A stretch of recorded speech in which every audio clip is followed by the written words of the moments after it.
bienvenue dans l'émission Parole de Femmes. Tout au long de cette semaine, nous allons parler de la femme entrepreneur, de la femme qui se lance dans le milieu des affaires. On verra les défis, mais aussi comment réussir d'une bonne manière. Et aujourd'hui, nous allons commencer avec le thème de la vision. Comment est-ce qu'on devient cette femme qui se lance dans les affaires? Et ça commence avec une vision. Et nous serons toute la semaine avec le pasteur Georges Amouako. Bonjour pasteur. Bonjour Annabelle. Qui nous vient de la Côte d'Ivoire et pasteur de l'église La Maison de la Destinée et qui a reçu un message spécifique sur ce thème-là. Et vous allez pouvoir nous partager tout ça tout au long de cette semaine. Oui, tout à fait. Il s'agit de cette femme désespérée.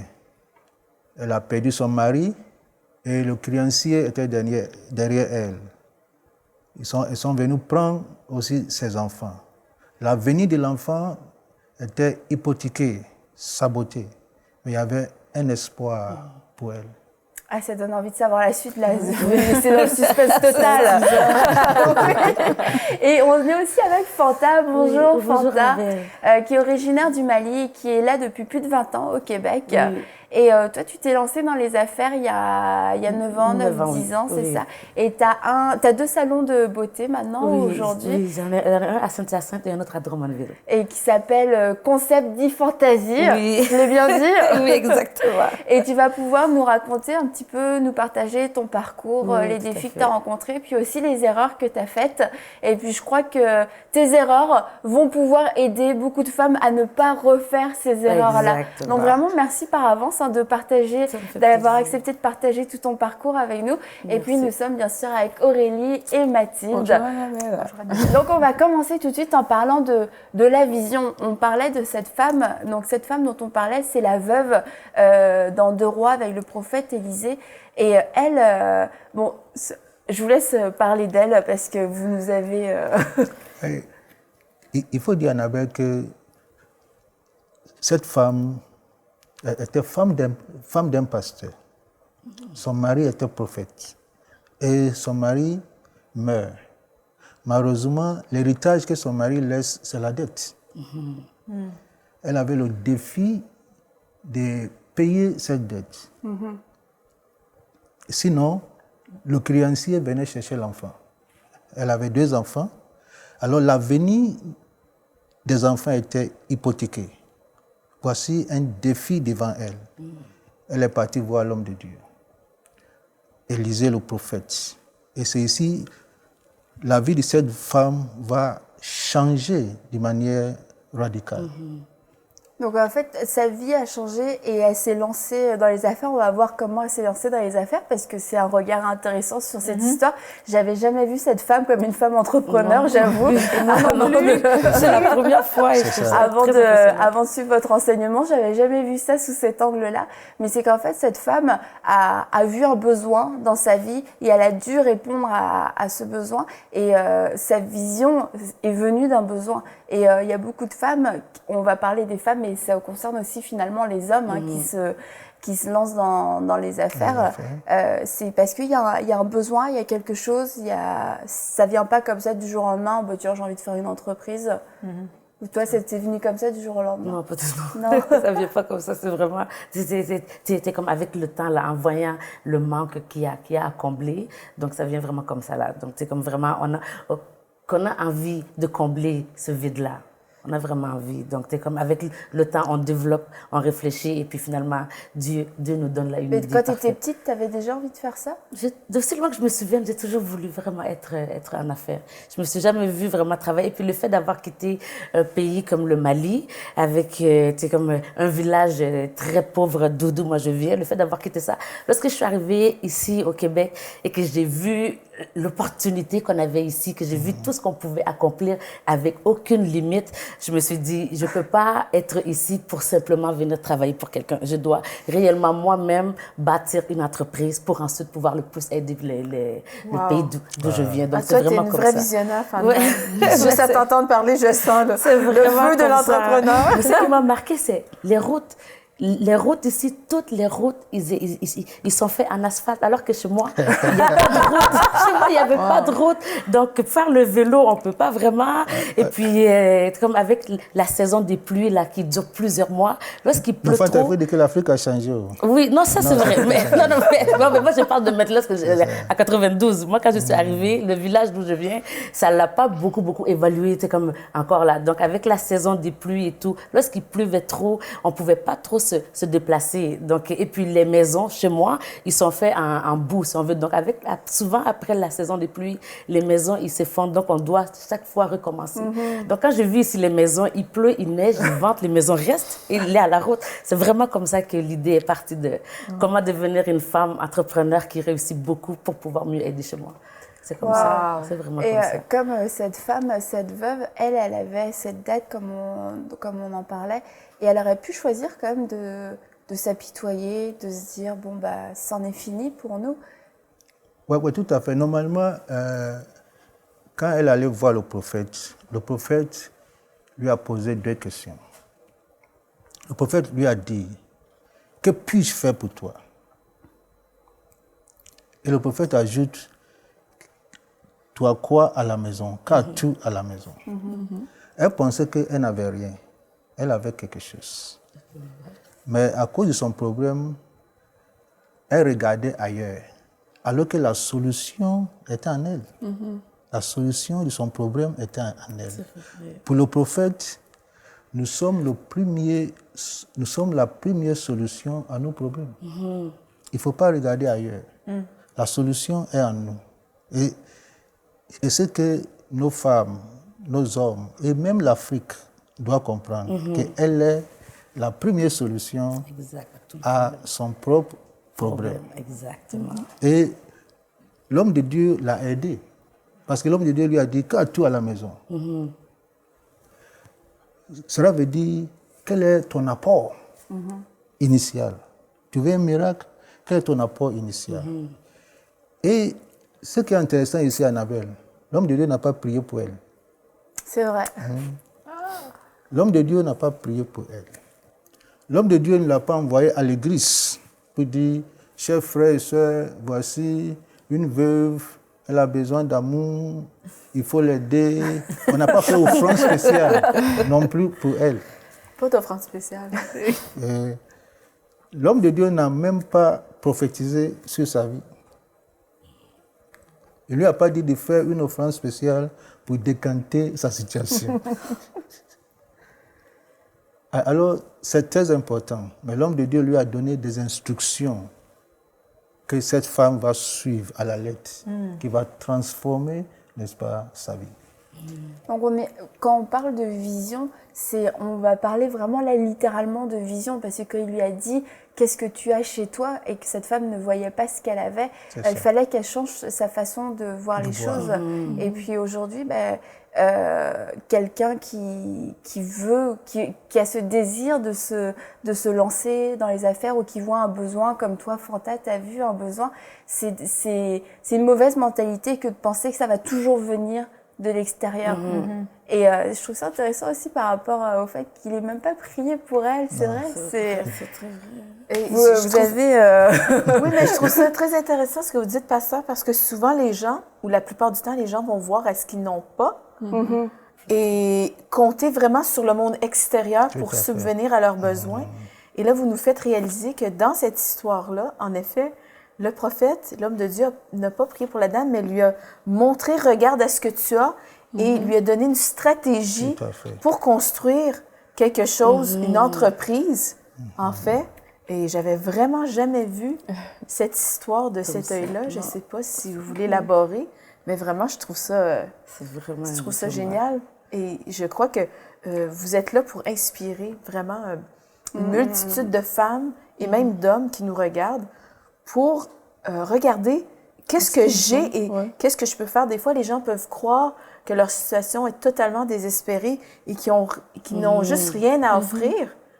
Et on est conditionné aussi, parce que même au niveau des études, même au niveau de la façon dont on est éduqué, parfois on se dit, on a cette facilité avoir tout qui vient de l'extérieur. Si on a besoin de quelque chose, c'est dehors qu'on va le chercher.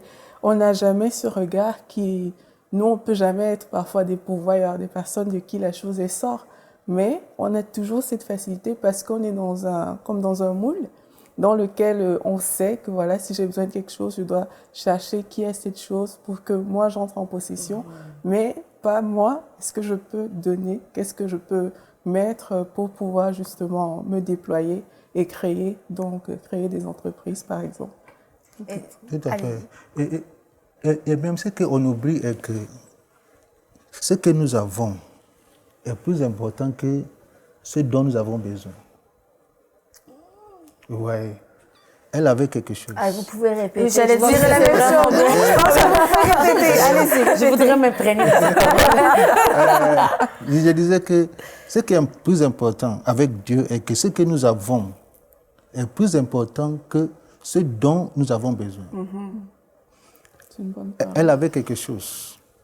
Et elle avait tout ce qu'elle lui faut pour devenir ce qu'elle devrait être. Ce flacon d'huile. Mais elle minimisait ça. C'est ça. Et la plupart d'entre nous, nous minimisons ce que Dieu nous a donné. Je pense à Gédéon. Il disait, je suis rien. Alors qu'il avait quelque chose. Chaque fois que Dieu va faire quelque chose pour un homme, Dieu lui demande, qu'as-tu? Et toi, Fanta, qu'est-ce que tu avais pour commencer ton entreprise? Moi, j'avais les tresses. Parce qu'en fait, vraiment, comment ça a commencé, c'est que lorsque moi-même, ma mère me faisait toujours les tresses. Donc, j'avais une copine québécoise qui, elle aussi, elle voulait des tresses parce qu'elle détestait se peigner. Elle me disait toujours, mais toi, tu es toujours peignée, tu n'as pas besoin, fais-moi des... J'ai dit, non, ça, c'est vraiment un truc pour les femmes noires, tu ne peux pas le faire.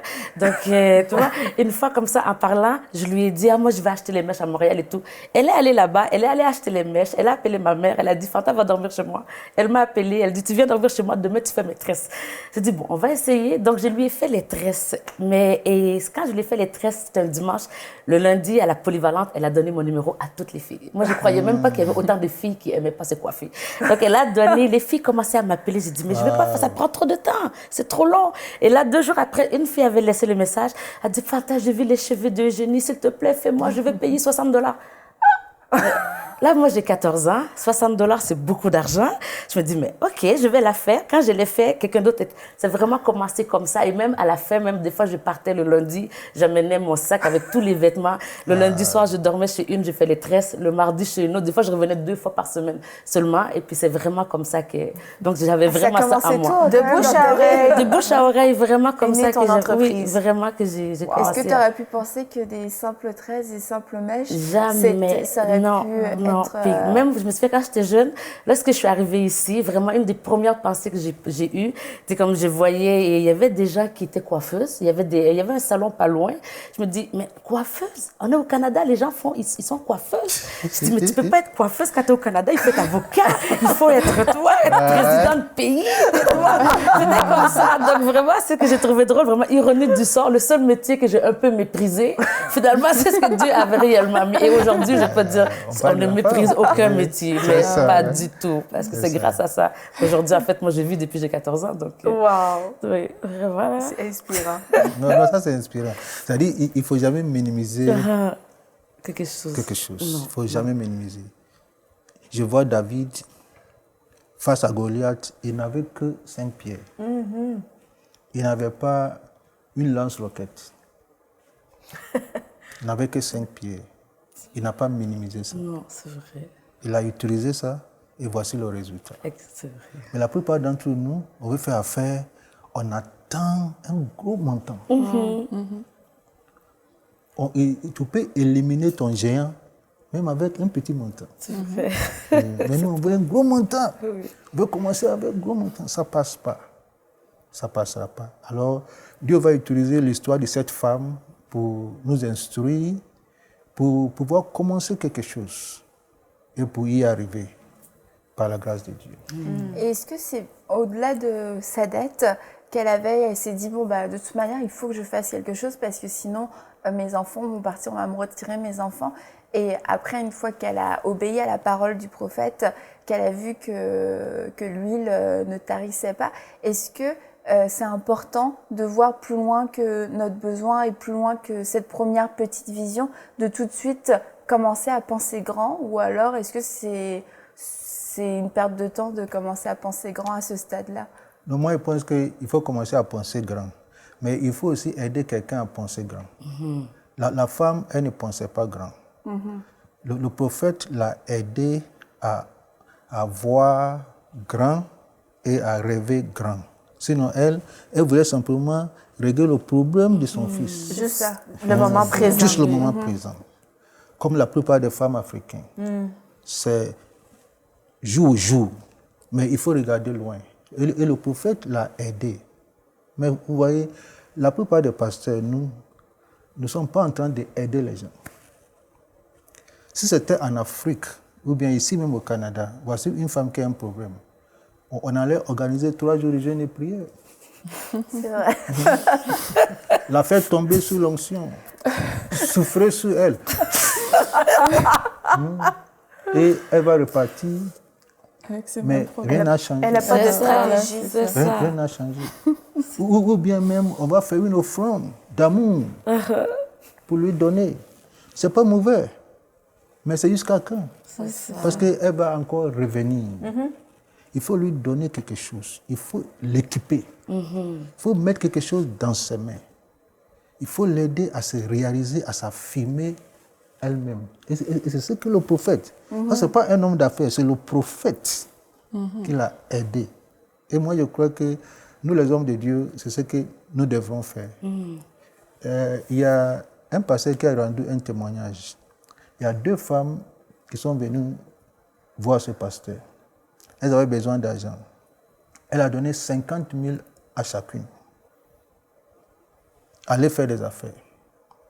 La première femme a dit, aujourd'hui, je vais prendre taxi.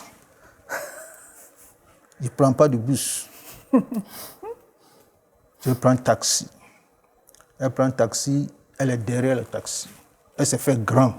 Parce que c'est le message que le pasteur lui a prêché. Il faut te faire grand. Elle est arrivée à la maison, elle allait au maquis, prendre du poulet, et elle a dépensé l'argent. L'autre est allée au marché, acheter des fruits, elle est venue vendre. Elle s'en va acheter encore, elle est venue vendre. Un jour, elle vient chez le pasteur pour donner sa dîme. Le pasteur dit, quoi? Tu as trouvé ça où? Il dit, c'est l'argent que tu m'as donné là. Voici ce que j'ai fait avec, voici ce que j'ai fait avec. Le pasteur dit, ok, laisse-moi appeler l'autre. Il appelle l'autre femme. Qu'est-ce que tu as fait avec l'argent que je t'avais donné la fois passée? Ah, pasteur, comme tu nous as prêché à être grand, à devenir grand, j'ai pris taxi, je me suis mis derrière, comme un patron. Arrivé à la maison, j'ai appelé mes enfants, allons au maquis, on va se faire grand. Un jour. Ah ouais, un jour. C'est ça. Alors, moi je pense qu'il a l'air d'éduquer, équiper et mettre les choses dans la main de nos fidèles, surtout des femmes. Et nous pouvons changer notre continent. Mais ce que c'est très bien votre histoire, pasteur. La leçon que j'en tire aussi, en fait, c'est qu'il ne faut pas mépriser les faibles commencements. Pas du tout. Pas du tout. Le pasteur l'a incité à rêver grand, mais elle a dilapidé sa fortune. Tandis que l'autre a pris et a commencé une entreprise pour vendre des fruits. Et ça peut sembler petit, mais peut-être cette dame-là a transformé son entreprise dans un marché. C'est ça. Et comme toi, tu as commencé, Fanta, avec des tresses, et maintenant tu as 2 salons, eh bien, souvent les gens veulent commencer grand tout de suite et pas suivre certaines étapes. C'est ça. Et après, finalement, c'est que ça marche pas vraiment. ça s'écroule. C'est ça, et ça dure pas. C'est mieux de construire. Et moi, quand le pasteur parlait, je pensais à une situation qui m'est revenue, qu'on vit beaucoup en Afrique. Le but, c'est pas d'accuser ou bien non, mais c'est quelque chose qui a vraiment parlé très fort en moi. C'est parfois on attend on attend qu'on nous donne beaucoup de choses. Et on fait comme cette femme-là. C'est une mentalité vraiment qui est entrée chez beaucoup. On fait comme cette femme-là. On vit aux dépens de nos familles parfois. On vit aux dépens de nos proches au final. Et on oublie, exactement, on oublie qu'il y a quelque chose en nous, on a quelque chose qu'on peut mettre à disposition, et c'est tellement normal de vivre comme ça. Moi, je sais, pas moi peut-être directement, mais c'est vrai que moi aussi, ça m'est déjà arrivé quand je retourne par exemple dans mon pays. C'est facile, mais personnellement, je ne voyais pas ça comme quelque chose de mal, parce que c'est justement la mentalité qu'on nous a donnée, c'est que voilà, quand tu vois quelqu'un, aide-le, si la personne a besoin, ce qui est normal, ce qu'on doit faire, mais on ne pense jamais à voir plus loin.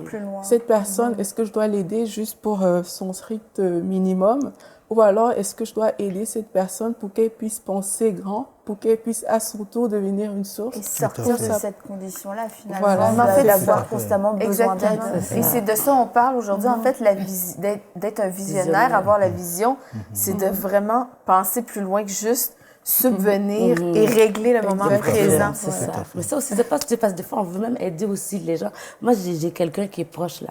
Ce qu'on avait fait, on avait envoyé l'argent pour qu'il puisse partir une petite entreprise de pêche, poisson et tout ça. Mais lorsque tu envoies ça, on a acheté la pirogue et tout. La personne, ce qu'elle fait, pour être patron tout de suite, elle engage des gens pour travailler. Donc là, lui, il est comme ça, patron. Là, c'est d'autres qui vont prendre les poissons. Donc, il leur donne le salaire. Mais quand le bateau brise, est-ce que vous pouvez envoyer l'argent? Mais qu'est-ce que tu fais? Ça fait une fois, 2 fois, mais après 3 fois. Écoute, si toi, tu es plus patron que moi là-bas. Alors, écoute, c'est même moi qui dois te demander, peux-tu m'envoyer? Parce que moi, j'arrive pas, je comprends pas. Comment toi, tu fais comme ça? Tu travailles pas, tu as 3-4 employés. Donc, comme tout l'argent que tu fais, tu le donnes en salaire. Alors que tu es tellement jeune, tu devrais pouvoir faire ça. Ou bien même, on a aussi fait d'autres petites choses comme ça, Café Internet.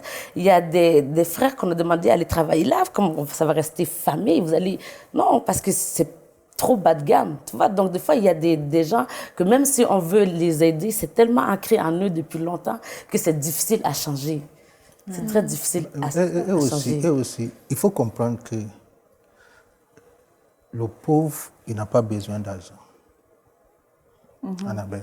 Alors, si on veut aider le pauvre, il ne faut pas d'abord lui donner de l'argent. Si tu lui donnes de l'argent, il va bouffer. C'est ça, c'est ça. Alors, il faut aider son esprit. Il faut transformer son esprit.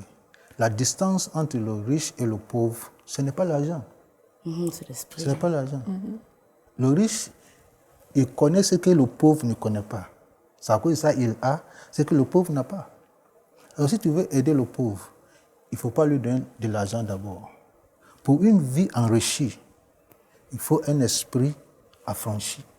Et c'est ce que le prophète Élisée a aidé cette femme à avoir un esprit affranchi. Mais pas simplement lui donner l'argent. Le pauvre n'a pas besoin d'argent. Si tu lui donnes l'argent, tu vas lui faire plus de mal. Il faut regarder même en Afrique. Quel argent la Banque mondiale n'a pas donné à l'Afrique? Et qu'est-ce qui a changé? Rien n'a changé. Il faut transformer l'esprit. Écoute ce que Jésus dit. Après avoir fait une quarantaine de jours de jeûne et prière, Jésus sort et il dit, l'Esprit de Dieu est sur moi. Il m'a oint pour annoncer la bonne nouvelle aux pauvres. Le pauvre, il a besoin d'une bonne nouvelle. Il a besoin d'une information. La distance entre le pauvre et le riche, c'est l'information. C'est à cause de ça, Élisée le prophète va donner une instruction à cette femme. Voici ce que tu dois faire. Voici ce que tu dois faire. Si tu fais ça, si tu fais ça, si tu fais ça, voici ce qui va se passer. Et il a même coaché. Va vendre huile, n'est-ce pas? Fais ça, fais ça. Il a coaché, il a mentoré, si on pouvait dire ainsi. Alors, nos femmes ont besoin d'être coachées, ont besoin d'être aidées. Mais il ne faut pas d'abord verser l'argent sur elles. Si tu verses l'argent sur quelqu'un, tu vas avoir un problème. Comme Fanta t'a dit, il s'est fait grand, il est patron. Il est patron. C'est ça. Pourquoi? Parce que Le pauvre, il vit pas par ses profits. Il vit par le capital. C'est vrai. C'est ça que vous avez le pauvre. C'est ça que vous avez le pauvre. Alors, nous allons voir cette femme, nous allons voir comment sa situation a changé. Il faut aider la femme à changer la situation. Et je répète, Dieu a mis des valeurs, des trésors en nous. Dieu a mis des trésors en nous. Il faut d'abord reconnaître ça. Il faut valoriser ce que Dieu a mis en toi. Il faut l'accepter. Si tu sais ce que Dieu a mis en toi, ça va tout changer. Mais si on dit je n'ai rien, je n'y peux rien faire, je ne suis pas comme cela, moi je suis tant, mon mari est mort, mes enfants sont arrêtés, je ne peux rien faire. Non, ça ne va pas marcher. Ta destinée est dans ta propre main. Amen. Aucun démon ne peut arrêter le plan de Dieu pour ta vie. C'est toi seul qui peux arrêter le plan de Dieu pour ta vie. Lève-toi, prends ta destinée en main, change la situation comme cette femme a fait et ce sera une bénédiction au lieu d'être un sujet de risée pour l'Afrique ou pour ta famille. Lève-toi et tu vas voir ce que Dieu va faire dans ta vie. Amen. Bien, merci beaucoup, pasteur. Ça me donne envie de me lever. T'es sûr que Jordi Fantal, elle est là. Je me vois comment? Après cette émission, Fantal, je déclare que ton entreprise va prendre un nouvel essor. Amen. Je le reçois. Je sais. Comme le pasteur l'a dit, l'importance n'est pas ce dont nous avons besoin, mais c'est ce que nous avons déjà. Alors on vous invite à considérer ce que vous avez, pas ce que vous n'avez pas, pas ce dont vous avez besoin, ce dont vous auriez besoin, mais vraiment qu'est-ce que vous avez? Qu'avez-vous entre vos mains aujourd'hui? Qu'avez-vous dans vos maisons? Qu'avez-vous dans votre cœur? Qu'avez-vous comme talent? Parce que vous avez quelque chose, c'est sûr, Dieu vous a pas oublié. Et la vraie vision de l'entrepreneuriat, c'est pas d'avoir de l'argent. Comme le pasteur l'a dit, c'est une fausse poursuite que de rechercher l'argent. Mais comme Mathilde l'a dit, c'est de construire. Nous voulons construire et au cours de ces émissions-là, je crois que vraiment vous allez changer votre mentalité et votre vision parce qu'il peut y avoir ce désir de créer, ce désir de répondre à un besoin, mais ne pas vous limiter à ce premier besoin comme cette veuve qui voulait juste sortir d'affaires là, maintenant, à ce moment-là, que ses enfants soient sauvés, qu'elle soit sauvée. Il y avait quelque chose de beaucoup plus grand derrière et c'est notre prière pour vous, c'est que votre intelligence aujourd'hui peut s'ouvrir et que tout au long de la semaine, vous puissiez recevoir ce que Dieu veut vous dire, comment il veut vous ouvrir les yeux, là où il veut porter vos regards et que comme le prophète a éclairé la vue de cette femme, que vous aussi vous soyez éclairés et que vous receviez ces directives pour prendre votre vie en main avec sagesse et avec intelligence spirituelle. Alors on se retrouve demain et demain nous allons parler, on en a rapidement parlé, du capital, de l'argent, comment on démarre parce que oui, on a des choses en nous pour commencer, mais il faut se le dire, on a aussi besoin quand même d'argent et demain on va en parler, quel est ce premier capital, quel est ce premier investissement pour commencer de la bonne façon. Alors on vous dit tous à demain pour une prochaine émission de Paroles de Femmes. Envoyez-nous votre témoignage à paroledefemme@enseigne-moi.com.